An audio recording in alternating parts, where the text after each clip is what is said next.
Masih worth it gak sih beli Canon Pixma IP2770 di tahun 2022 ini?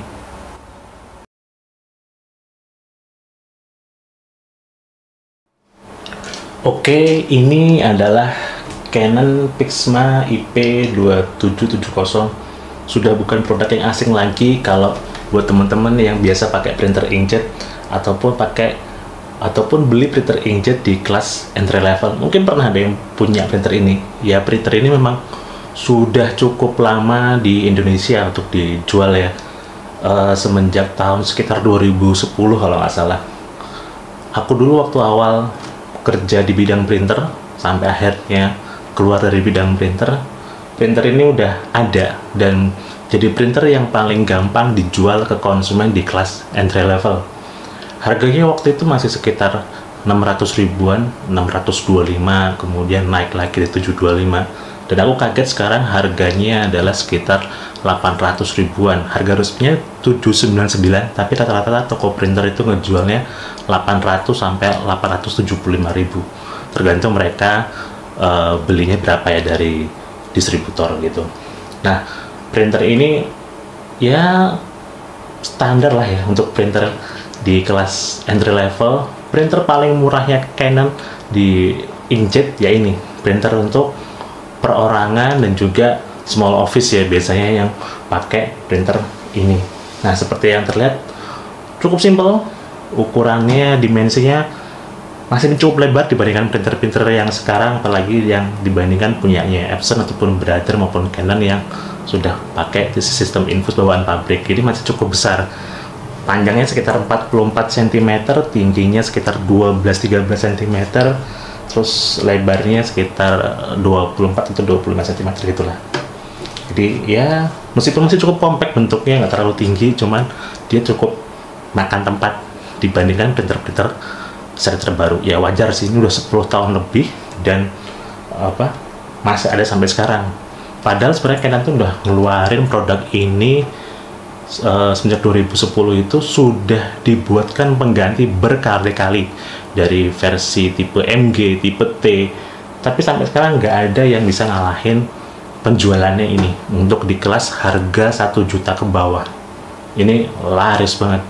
Mungkin udah lebih dari 10 juta unit yang terjual mungkin ya, karena seingatku tahun-tahun 2014-2013 itu udah 1 juta unit sendiri. Itu yang resmi terdaftar di Datascript sebagai importer resminya printer ini ya, karena printer ini made in Vietnam. Tapi ada juga kadang importer tidak resmi yang juga ngejual produk ini gitu. Jadi kadang di beberapa provinsi kita bisa nemuin sebenarnya yang jual itu bukannya Datascript atau sebagai distributor resminya kan, dan tapi ada juga yang lain, mereka ngimpor sendiri dari negara-negara sekitar gitu. Cuman memang jumlahnya nggak terlalu banyak, tapi kan itu yang belum tercatat berarti masuk kan. Mungkin sekarang gitu tadi tebakanku sih udah sekitar 10 juta unit mungkin udah ada ya. Udah tahun ini udah lebih dari 10 tahun, 2010-11 udah 12 tahun gitu. Jadi wajar lah gitu. Nah, printer ini juga cukup simpel. Ini bagian paper tray-nya. Tempat paper tray inputnya bisa untuk kertas A4, lega, letter standar ya. Kemudian untuk ketebalan kertas dia antara 60 gram sampai 105 gram untuk yang HVS, bisa nampung sekitar 60 sampai 90 lembar kertas HVS ya di sini sekali masuk.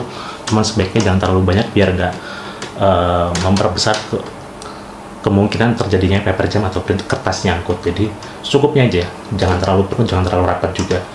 Untuk kertas tebalnya, nah ini salah satu hal yang membuat dia istimewa. Dia bisa ngeprint kertas yang cukup tebal untuk ukuran printer entry level.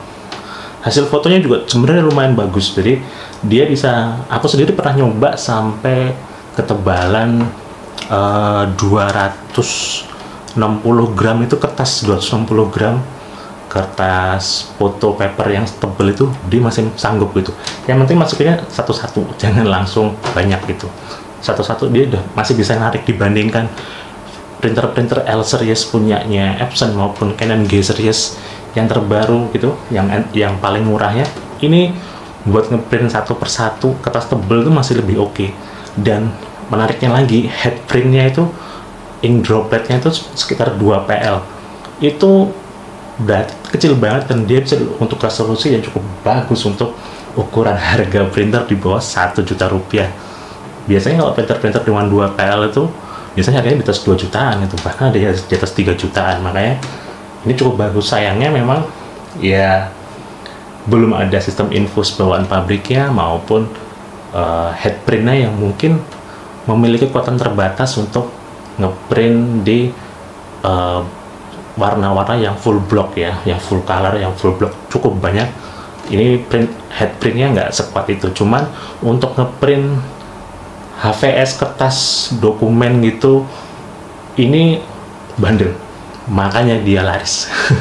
Jadi buat di rumah, buat ngeprint skripsi, laporan segala macam yang nggak terlalu banyak, yang penting masih sering dipakai, jangan sampai tintanya ngering ataupun macet.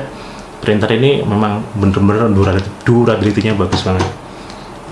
Makanya sampai sekarang masih dijual, dan penjual pun senang jual ini. Meskipun mungkin ini sedikit informasi, kalau di para penjual biasanya jual printer ini margin tipis banget.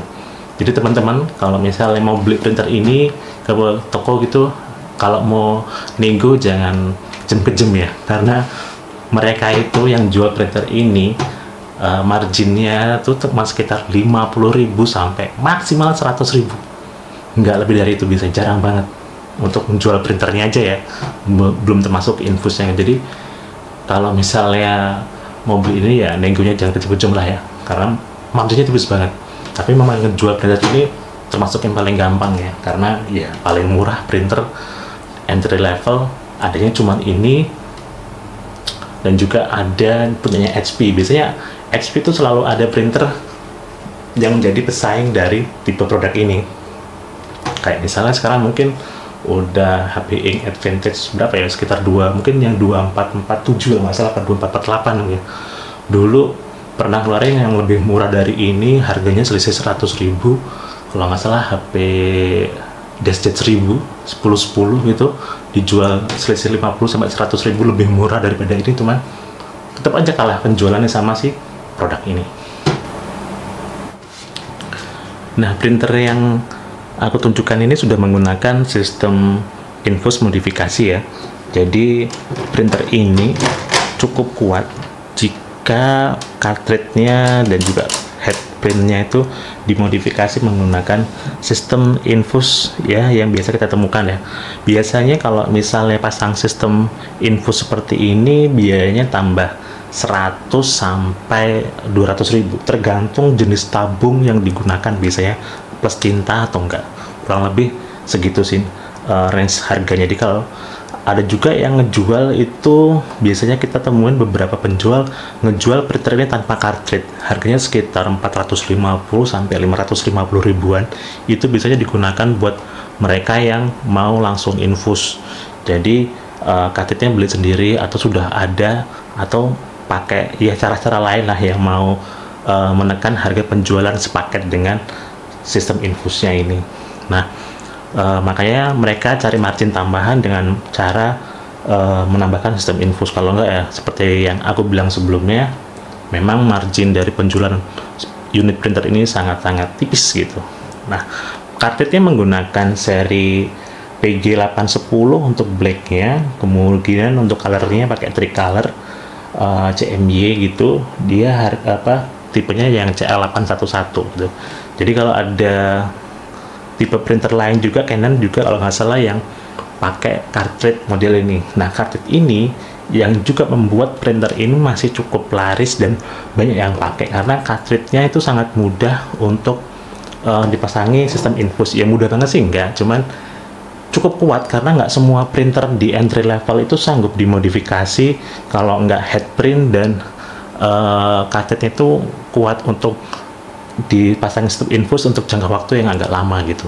Karena sebaiknya sistem infus itu kalau memang sering dipakai dalam waktu 6 bulan, 8 bulan ataupun setahun, sebaiknya sistemnya itu diganti. Jadi biar awet itu selangnya itu diganti yang baru. Jadi biar aliran tintanya tetap lancar gitu.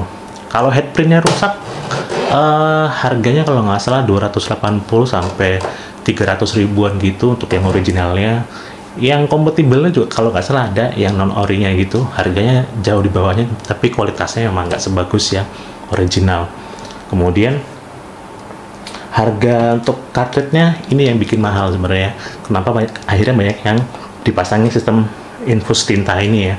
Blacknya itu kalau nggak salah sekitar 150 sampai 180 ribu untuk per unitnya.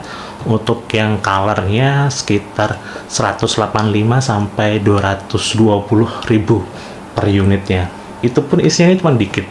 Mungkin buat ngeprint kombinasi teks full color dan enggak deh, kombinasi teks dan color dikit gitulah, mungkin 1 rem lebih dikit itu udah habis kalau nggak dipasangi sistem infus. Tapi kalau memang pingin printer ini awet ya, tinta habis langsung ganti cartridge.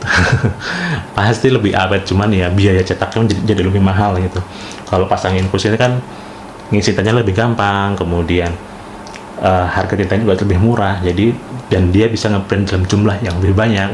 Cuma memang harus hati-hati karena kemungkinan besar ya rumah cartridge dan juga head printnya ini memang nanti yang bakal diganti, dan juga dia juga setelah mencapai hasil print maupun counter print jumlah tertentu memang ini harus direset ya, khasnya Canon ya, dan Epson kayak gitu. Printer ini mampu mencetak dengan kecepatan untuk yang file hitam putih atau monokromnya itu sekitar 6 sampai 7 IPM ya. Berarti dalam 1 menit itu dapat 6 sampai 7 halaman A4. Sedangkan untuk warna itu sekitar 4 full color gitu ya. HVS itu sekitar 4 sampai 5 IPM, berarti 4 sampai 5 halaman dalam 1 menit. Nggak terlalu cepat tapi udah lumayan. Jadi apakah printer ini cocok untuk usaha percetakan?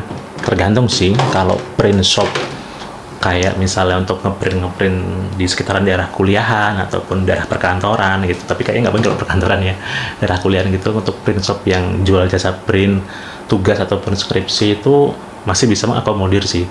Cuman untuk cetak foto A4 dia kurang awet, meskipun hasil cetaknya cukup bagus, karena head print yang nggak awet itu terutama adalah head printnya kalau untuk sering-sering full block ya nggak bakal memiliki ketahanan sebagus printer-printer yang harga di atas 2 jutaan gitu ya.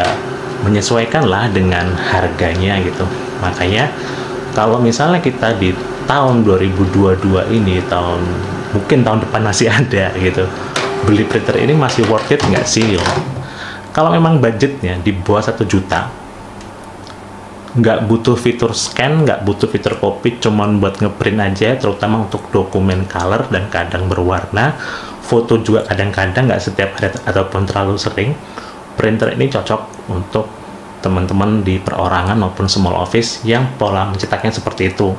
Jadi misalnya dalam sebulan nggak sampai 1 rem ataupun maksimal 1 rem, kemudian juga kebutuhan cetaknya cuman monokrom dan juga kadang kombinasi color buat teks HVS gitu, ngeprint foto sesekali dalam sebulan gitu, ataupun buat tugas-tugas tertentu setiap seminggu sekali gitu, dan juga sering dipakai, dalam arti seminggu sekali dipakai gitu. Printer ini cocok buat dengan kebutuhan dan pola ngeprint seperti itu. Tapi kalau misalnya ngeprintnya banyak setiap bulan, mending beli yang sistem infus bawaan pabrik, yang misalnya Canon G series, kemudian Brother T series, ataupun Epson L series yang harganya memang jauh lebih mahal daripada ini. Untuk yang sudah ada intank bawaan pabrik yang ada di depan maupun di samping gitu. Tapi kan memang kekurangannya ini adalah ya nggak ada fitur lain, kemudian juga selain print, untuk kalau dibutuhkan kadang-kadang butuh scan, nggak bisa mengakomodir. Jadi kalau mau scan pakai kamera HP aja gitu. Terus ini kalau dipasangin infus, kalau jarang dipakai cukup repel, jadi harus sering-sering dibawa ke service printer ataupun toko printer buat di maintenance, karena kalau maintenance sendiri juga kadang nggak sempet ataupun teman-teman mungkin males ya. Aku juga males kalau suruh maintenance sistem modifikasi kayak gini, cuman biasanya sistem modifikasi infus kayak gini memang ya PR-nya itu. Jadi ketika printer entry level dipasangnya sistem infus modifikasi ya sebenarnya nggak seharusnya, cuman ya kita orang Indonesia kreatif dan juga modern dan juga hemat, biasanya sih akan melakukan hal itu, termasuk ya printer ini printer punya keponakan ya. Oke, itu aja. Mungkin bisa jadi pertimbangan nih buat yang mau beli printer dengan teknologi dari 10 tahun yang lalu tapi masih bisa mengakomodir pekerjaan, cukup bandel. Tinggal kembali pada kita mau dipakai seperti apa dan juga mau dipasangin infus atau enggak. Semoga bermanfaat. Mohon maaf kalau ada kekurangan. Sampai jumpa di video berikutnya. Terima kasih.